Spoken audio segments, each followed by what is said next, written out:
Sir, आज 8 दिन में 7वीं बार पेट्रोल और डीजल के प्राइसेस बढ़े हैं और अगर आपकी अनुमति होगी सर, तो मैं श्रीमती सुषमा स्वराज जी, जो विपक्ष की नेता होती थीं, उनके पार्लियामेंट्री रिकॉर्ड में बाकायदा ये उनकी स्पीच रिकॉर्डेड है, 3 अगस्त 2010 की है, और उस समय पे डिस्कशन भी होते थे inflationary pressure on economy and it's adverse impact on the common man, जो आजकल विपक्ष को वंचित रखा जा रहा है। तो उन्हीं की भाषा, उन्हीं की स्पीच में रिपीट करना चाहूँगी।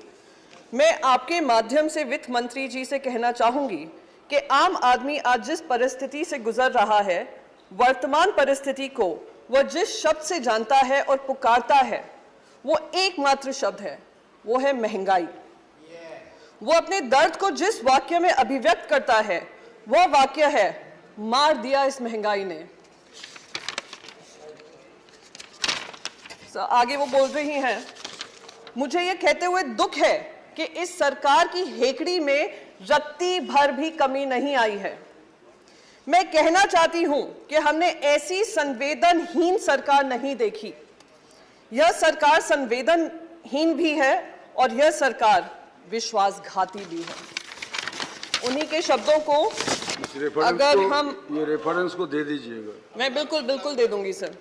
अगर उन शब्दों को हम फिर से रिपीट करेंगे 2022 में, और खास करके उस सरकार पे जिसने 2014 से महंगाई की मार की बात की हो, तो ये शब्द फिर से उन पे लागू होते हैं।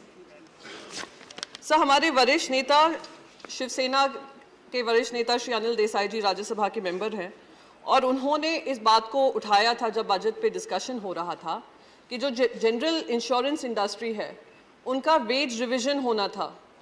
बाकी सारी इंडस्ट्रीज का हो गया, पीएसयू बैंक्स का हो गया, पब्लिक इंश्योरेंस कंपनीज का हो गया, और इनके वेतन की जब बात आई है, 2012 से जो वेतन है वो अभी तक लगातार वही चल रहे हैं। और इन लोगों ने उस समय पे काम किया है जब कोविड का काल था, फर्स्ट वेव हो, सेकेंड वेव हो, जैसे बैंक एम्प्लॉयज थे वैसे वो भी लगातार काम कर रहे थे, और वो उनकी बस एक ही मांग है कि जो वेज रिविजन है उसको कंक्लूड कर उनको जो सही वेज है वो उनको मिलना चाहिए। मैं आपके माध्यम से सरकार से रिक्वेस्ट करूंगी कि इस पे ध्यान देना बहुत ज़रूरी है, और इस वेज रिविजन का जो चर्चा है उसको कंक्लूड करना भी बहुत ज़रूरी है, और उनके ऊपर जो भार लगा हुआ है, महंगाई की मार है, सब जनता पे है, उन गवर्नमेंट एम्प्लॉयज को ध्यान देना चाहिए। सर,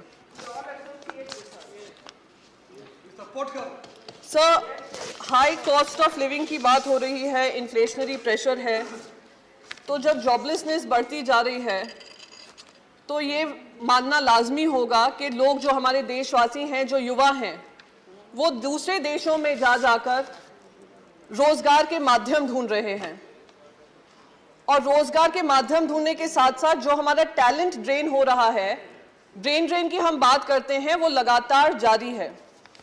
मैं आपको एक आंकड़ा देना चाहती हूं, 2018 की एक बैंक रिपोर्ट थी जिसमें कहा था हमारे जो युवा जा रहे हैं, जा ही रहे हैं, पर जो हमारी जो बात की जाती है कि गरीब विरोधी सरकार है, वो अब शायद जो मिलियनेयर्स हैं, जिनके पास सारे व्यवस्थाएं हैं, उसमें से 23,000 Indian millionaires have left the country since 2014। उन्होंने भी इस देश को नो कॉन्फिडेंस दिया है सरकार की वजह से।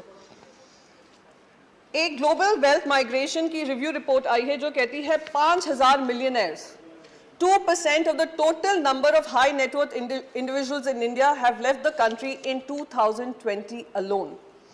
ये हमारी देश की अर्थव्यवस्था की पॉलिसीज के अनुसार आज ये हाल बनाया हुआ है। 6 लाख इंडियंस हैं जिन्होंने अपनी सिटीजनशिप भी गिव अप कर दी है। और जब हम टैलेंट की बात करते हैं, टैलेंट माइग्रेशन हो रहा है, साथ ही साथ अभी एफडीआई की बात सुन रही थी, माननीय मेंबर, ऑनरेबल मेंबर बता रहे थे कि बहुत सारा रिकॉर्ड ब्रेकिंग एफडीआई आ रहा है जब से इनकी सरकार बनी है। मैं आपको एक आंकड़ा बताना चाहूँगी सर, 2010 में 2020 में 2021 में कहा गया था $81.7 बिलियन एफडीआई देश में आया था, जो कि पिछले साल से 10% ज़्यादा था। पर अगर आरबीआई की उसी साल की रिपोर्ट देखते हैं तो उसमें एफडीआई जो आया था उसका सबसे ज़्यादा कंपोनेंट फॉरेन इंस्टीट्यूशनल इन्वेस्टर्स का आया था, जिसका जंप था 6,801%। और एफडीआई का इन्वेस्टमेंट जो आया था वो कितना था, barely 0.8%। तो ये जो हवाला देते हैं 10% का, वो भी ज्यादा से ज्यादा फॉरेन इंस्टीट्यूशनल इन्वेस्टर्स हैं जो आते हैं, स्टॉक मार्केट में इन्वेस्ट करते हैं और जैसा ही प्रॉफिट बनता है ये पैसा निकाल कर ले जाते हैं। 2 दिन पहले sir, all India radio verified Twitter handle है, उसमें बाकायदा ये रिपोर्ट आई थी, ट्वीट किया गया था, बेचारे को ट्वीट डिलीट, बेचारा बेचारी जो भी हो गए उस ट्वीट के पीछे, उनसे डिलीट करवाया। मैं तो उम्मीद करती हूँ बेचारी बेरोजगार ना हो गए हों। Foreign investors have pulled out over rupees 1.1 lakh crore from the Indian capital markets in the first 3 months of this year. तो जो सरकार एफडीआई का हवाला दे रही है, ये सरकार क्या ये भी अपनी उपलब्धियां गिनाएगी देश की जनता के सामने? नहीं गिनाएगी। टैक्स रिफॉर्म्स के बारे में बात किया, कहा हमने 1 रुपया भी नहीं बढ़ाया है, जैसे कि हम पे कोई एहसान किया हो। इस समय पर जब देश पे इतनी महंगाई की मार है और देश के युवा बेरोजगार हैं, आप कहें हमने टैक्स नहीं बढ़ाया है और आप इसका एहसान मानिए, ये बहुत ही दुर्भाग्यपूर्ण है सर। कुछ दिनों से, कल भी मैंने सुना, 2 सीनियर लीडर्स हैं, ऑनरेबल एमपीज भी हैं, उन्होंने क्रिप्टो करेंसी की बात की।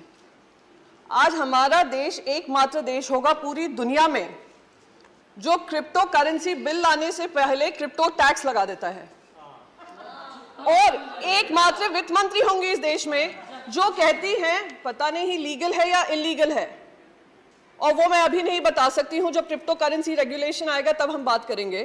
पर हाँ, हम उस पर टैक्स जरूर लगाएंगे, हम उस पर टैक्स भी लगाएंगे, हम उस पर टीडीएस भी लगाएंगे। और मैं जब माननीय एमपी को सुन रही थी, सर कुछ भी नहीं है सर, कुछ भी नहीं है। हाँ, जरूर लगा दूंगी सर अगर आपकी अनुमति होगी। वित्त मंत्री बता दो दे लीगल है या इलीगल। बोलिए। जी, तो मैं यहाँ पर बस ये बात कहना चाहूंगी सर कि हमारा टैक्स भी लग गया उस पर, हमें ये भी नहीं पता कौन सा स्टेटस है उसका, एसेट क्लास है, क्या क्लास में उसके अंतर्गत किया गया है। जिस तरीके से बताया गया इस पर टैक्स लगाओ, टैक्स लगाओ, टैक्स लगाओ और बढ़ाओ, क्योंकि बाकी सारे देश कर रहे हैं, उससे मुझे ध्यान आता है और शायद सभी को ध्यान होगा, जब देश में कंप्यूटर आया था, तो हमारा ये विपक्ष ही था जो बैलगाड़ी लेकर बाहर आकर अपोज कर रहा था, कहा था लाखों युवा बेरोजगार हो जाएंगे, बेरोजगारी चरम सीमा पे बढ़ जाएगी, ये सरकार युवा विरोधी सरकार है। और क्या हुआ? कंप्यूटर आने के बाद अगर किसी देश को सबसे ज्यादा फायदा हुआ, देश के युवाओं को फायदा हुआ, वो भारत के बच्चों को फायदा हुआ। आज हम लोग बड़े बड़े लीडरशिप रोल्स में हैं, दुनिया भर में लीडरशिप रोल्स में हैं, तो उसका फायदा हमारे युवाओं को हुआ। तो बार बार ये कहना कि ये जो है बहुत ही गंदी चीज हो रही है, बहुत ही गलत चीज हो रही है, क्योंकि हमें नहीं समझ में आ रही है, तो ये गंदी ही होगी। ये बिल्कुल मुझे वो बात याद आती है कि बच्चों से कहा जाता है बचपन से ही, और हमारे भारत में ये विशेष करके होता है, तुम अगर इंजीनियर बनोगे, डॉक्टर बनोगे या आप चार्टर्ड अकाउंटेंट बनोगे, वही करियर होते हैं, बाकी सारे करियर गलत होते हैं। और अगर वो करियर गलत है, कोई और कुछ चूज करना चाह रहे हैं, तो उनको रोक जाने की कोशिश की जाती है। अगर रोकते नहीं है तो कहते हैं हम घर के बाहर निकाल देंगे। तो ये बिल्कुल वही हालत हो रही है क्रिप्टो के साथ, क्योंकि हम नहीं समझ पा रहे हैं कि क्या है उसके मंशा, क्या है इंटेंशन, क्या है एम्प्लॉयमेंट जनरेशन की कैपेसिटी, क्या है एनेबलिंग इकोसिस्टम बनने की जरूरत, क्या है वेब 3.0 क्या है। तो इसलिए हम उसको टैक्स भी करेंगे और हम उसका क्रिप्टो रेगुलेशन भी नहीं निकालेंगे। सर मैं एक चीज यहाँ पर बहुत इंपॉर्टेंट, दूसरी चीज यहाँ पे कहूंगी, मैंने आपको कंप्यूटर का उदाहरण दिया, ऐसे ही इंटरनेट जब आया था, देश में ही क्या दुनिया में, हर डिस्ट्रप्टिव टेक्नोलॉजी आपको भी डिस्टर्ब करेगी, पॉलिसीज को डिस्टर्ब करेगी, और हमारी जिम्मेदारी बनती है कि हम उस टेक्नोलॉजी के आगे बनकर एक रेगुलेटरी फ्रेमवर्क बनाएं और इससे हम घबराएं नहीं। आज जब इंटरनेट आया, सबसे ज्यादा अगर फायदा हुआ तो हमारे ही देशवासियों को हुआ, पर दुख इस बात का होता है क्योंकि हम उनके लिए एक इनेबलिंग इकोसिस्टम नहीं बना पाए, उस वजह से वो दूसरे देशों में जाकर, आज आप कैलिफोर्निया देख लीजिए, यूनाइटेड स्टेट्स देख लीजिए, यूरोप देख लीजिए, जो बड़ी मल्टीनेशनल्स हैं, टेक्नोलॉजी रिलेटेड कंपनीज हैं, उसको हेड हमारे इंडियंस ही करते हैं। तो आज वही टैलेंट अगर हमारे देश में ऐसी कंपनीज बनाता तो क्या हमारे देश को फायदा नहीं होता? Sir I will just conclude with just one last bit कि sir we are living in the world of web 3.0। Either we choose to bite the bullet or we dodge the bullet.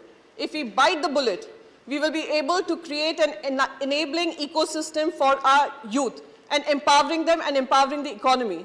If we choose to dodge the bullet, we can continue to feel great that Indians are doing well abroad. Thank you. And we can conclude, sir, just one last second, sir.